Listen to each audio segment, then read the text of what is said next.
So this is Sideburn Scroll coming at you with a review for 12 Monkeys, Season 2. The Part 2 of the Season 2 finale washed away in this blood washed away in this episode. Of course, the previous episode of the three-part finale had led us to the point where Cole and Cassie had gone back to 1957 to try to stop the paradox that ends up destroying time, and Ramses and the hyenas were going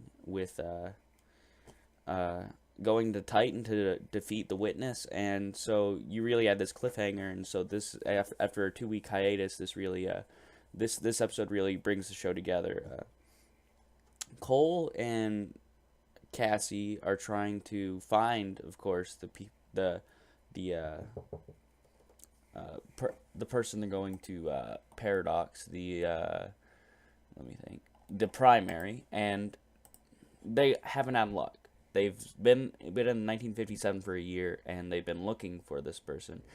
Cassie's been sort of getting it in with the different men at the factory to see if one of them is it. Cole has been working with different people. Cole finally finds this guy who seems like a average primary. He's got a twitch. He seems a little bit crazy, and so Cole investigates him, and he finds out that there's a document with the 12 monkeys, or with a monkey written on it, all over it, that the guy had signed. And so really Cole believes he's found the guy. So Cole chases him down an alley, but he realizes it was all a setup. And really, Charlie, the guy who's dying of cancer, whose wife's dying of cancer, is a witness, is a messenger who's fallen in love with the primary. And so Cole and Cassie fail to stop the paradox, and really we get a revelation that we've been waiting to get for two seasons, when we figure out that Cassie goes in a coma and Cole moves into the house. That's the one where the witness has been seen in the red tea hallucinations. And so Cassie finds him after she's been in a coma for a few years, and they finally realize, well, we're not going to be able to do anything probably to stop the 12 monkeys now, so we might as well live. And they finally make love, and which becomes important later. And at the same time, in the future, the hyenas and Team Ramses are unable to destroy or define Titan. They were wondering where it was, and they Jennifer has problems leading her army, and they stop following her orders, and the hyenas stop following her. But eventually they find Titan, and they go to Titan, but the witness was prepared for them, and they all die simultaneously. And they actually overlap the scenes where they're all dying with the scenes of Cassie and Cole making love. And so really, whereas you're happy that they're finally together, you're also sort of creeped out because they combine those scenes together. So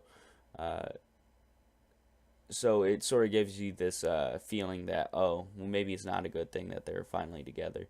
And, especially since the 12 monkeys knew that they were going to get together in that house and live out their lives there. And so, really, this episode ends, and you're like, what are they going to do for the finale? They've failed in the future, and they've failed in the past. So, where's the show going to go? But really, that question is answered the next week perfectly with the next episode. So there's not to worry. But this episode was really amazing. It really gave the group a loss that they had needed, because usually shows, if they just constantly have heroes win and constantly have heroes, be successful, then they're not good TV shows. It's just cliche. You know what's going to happen. But the 12 Monkeys writers gave us an episode where everybody lost, and the army of the 12 monkeys won. But of course, next week we get the reverse of that. But again, this is a fantastic episode. Blood washed away. The character development was spot on. The tying in with the previous stories of the previous seasons is spot on with the house, and the emotional sadness whenever Team Ramses and all the hyenas die is like great. So it's a very heavy episode, but it's a very good episode. I would rate this about a 9.7 out of 10. It was just simply fantastic. It was one of the best 45 minutes of television I've ever seen in my life. So I'd rate Blood Washed Away, 12 Monkeys, a 9.7 out of 10. This is Sideburn Scroll, signing off.